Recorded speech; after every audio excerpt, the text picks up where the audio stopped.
Introduction. HTML5 is commonly used to develop websites. Opening a link in a new tab is a common feature in modern web design. This feature enhances user experience by allowing navigation without leaving the current page. Understanding the basic HTML link structure. Links in HTML5 are created using the anchor tag A.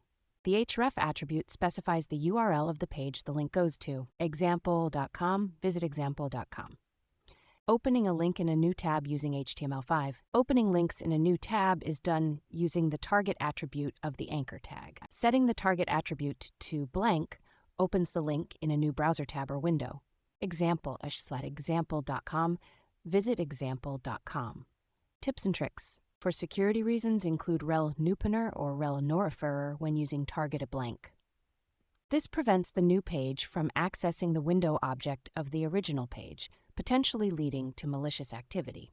Example, a/www.example.com, visit example.com.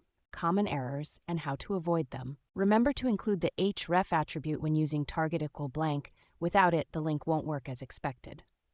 Avoid misspelling the blank value as blank, blank, or other typographical errors. Always test your links after coding them to confirm they work as expected. Conclusion. Opening a link in a new tab in HTML5 involves adding the target blank attribute to your anchor tags. This is a useful skill for creating a more user-friendly website. Keep the tips, tricks, and common errors discussed in this article in mind for efficient use of this feature in your HTML5 projects.